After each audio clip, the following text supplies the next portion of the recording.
राम जी की कृपा पाने के लिए आप रामायण और रामचरितमानस पाठ का लाभ 5 मिनट में भी प्राप्त कर सकते हैं। दरअसल महर्षि वाल्मीकि और तुलसीदास जी ने एक श्लोक में रामायण की ऐसी रचना की है जो आपको संपूर्ण रामायण पाठ का लाभ दिलाता है। रामनवमी पर भगवान राम की कृपा प्राप्ति के लिए सदियों से श्रद्धालु रामायण और रामचरितमानस का पाठ करते चले आ रहे हैं।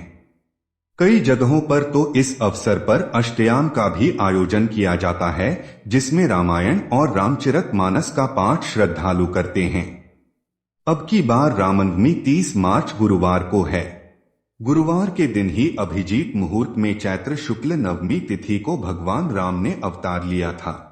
इस पुनीत अवसर पर आप भी रामायण पाठ का पुण्य लाभ पाना चाहते हैं, लेकिन किसी कारण आपके पास संपूर्ण रामायण और रामचरित पाठ करने का समय नहीं है, तो आप इस श्लोक के पाठ से संपूर्ण रामायण और रामचरितमानस पाठ का लाभ प्राप्त कर सकते हैं। रामायण की रचना महर्षि वाल्मीकि ने की थी। वाल्मीकि ने संसार के कल्याण के लिए भगवान राम के अवतार और उनकी लीलाओं का वर्णन संस्कृत भाषा में रामायण में किया। इसके साथ इन्होंने भविष्य को ध्यान में रखकर एक श्लोकी रामायण की भी रचना की, जिसमें संपूर्ण रामायण का सार है। जब आपके पास रामायण का पाठ कर पाने के लिए पर्याप्त समय नहीं हो और आप मन से रामायण का पाठ करना चाहें, तो उस समय में महर्षि वाल्मीकि द्वारा रचित एक श्लोकी रामायण का पाठ कर सकते हैं। इसके पाठ में महज आपको 5 मिनट मुश्किल से लगेगा और आप संपूर्ण रामायण के पाठ का पुण्य लाभ पा जाएंगे। आदौ रामत पोवनादि गमन हत्वा मृग कांचनम वैदेही हरण जटायु मर्ण सुग्रीव संभाषणम बालिनिर्दलन समुद्र तरण लंकापुरी दाहन पश्चाद्रावण कुंभकर्ण हन्न एतद्धि श्री रामायण। भावार्थ, एक बार भगवान राम वनवास गए और उन्होंने स्वर्ण मृग का पीछा कर उसका वध किया। इस दौरान वैदेही अर्थात देवी सीता का रावण ने हरण कर लिया। उनकी रक्षा करते हुए पक्षीराज जटायु ने अपने प्राण गंवा दिए। श्री राम और सुग्रीव की मित्रता हुई और फिर उसके दुष्ट भाई बलि का भगवान राम ने वध किया। समुद्र पर पुल बनाकर उसे पार किया। लंकापुरी का दहन किया।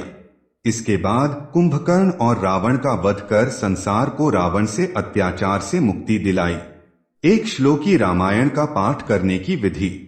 राम नवमी के दिन एक चौकी पर भगवान राम की प्रतिमा या तस्वीर को सामने रखें।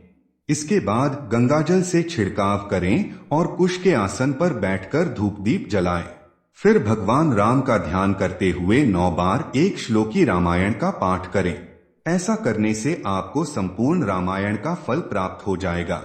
वाल्मीकि के अवतार तुलसीदास। महर्षि वाल्मीकि ने रामायण की रचना की थी। ऐसी मान्यता है कि महर्षि वाल्मीकि ने ही गोस्वामी तुलसीदास जी के रूप में फिर से जन्म लिया था और जनमानस के कल्याण के लिए इन्होंने अवधी भाषा में रामचरितमानस की रचना की। रामचरितमानस में भगवान राम के जन्म से लेकर उनकी लीलाओं का वर्णन है। इसमें जनमानस के कल्याण के लिए उत्तम मार्ग और विधि विधान का भी वर्णन किया गया है, जिसे पढ़कर और समझकर मनुष्य संसार सागर से पार उतर सकता है। तुलसीदास रचित एक श्लोकी रामचरितमानस का पाठ। रामचरितमानस लिखते समय तुलसीदास जी ने भी महर्षि वाल्मीकि की तरह भविष्य का ध्यान रखा। तुलसीदास कलियुग की स्थिति को समझते थे, जब मनुष्य के पास समय की बेहद कमी हो जाएगी, लोग अपने भौतिक जीवन में बहुत व्यस्त हो जाएंगे, तब घोर कलयुग के ताप से लोग कैसे निकल पाएंगे, इसके लिए इन्होंने भी एक श्लोकी रामचरितमानस की रचना की। रामचरितमानस के बालकांड के 3 दोहे में इन्होंने इसका उल्लेख किया है। नीलांबुज श्यामलकोमलांगन सीतास्मारोपितवाम भागम पाणौ महासायक चारुचापण युद्ध नमामि राम रघुवंशनाथम। आप चाहें तो इस श्लोक का पाठ भी रामनवमी पर कर सकते हैं। इससे भी आपको पुण्य की प्राप्ति होगी। रामनवमी पर रामायण पाठ का महत्व। नौमी तिथि मधुमास पुनीता, शुक्ल पक्ष अभिजित हरिप्रीता, मध्य दिवस अति शीत न धामा, पावन काल लोक विश्रामा। रामचरितमानस के इस दोहे में बताया गया है कि भगवान विष्णु के 7वें अवतार भगवान श्री राम का जन्म धर्म की रक्षा और जगत में शांति के लिए चैत्र मास में अभिजित मुहूर्त में दोपहर के समय हुआ था। भगवान राम के प्राकट्य दिवस पर रामनवमी का व्रत रखा जाता है। मान्यता है कि रामनवमी के दिन भगवान राम की जन्म कथा और रामायण का पाठ करने से दैविक और दैहिक ताप का अंत होता है और मुक्ति का मार्ग सरल हो जाता है। इसलिए रामनवमी पर रामायण का पाठ न कर पाएं तो एक श्लोकी रामायण का पाठ करके पुण्य लाभ अर्जित कर सकते हैं।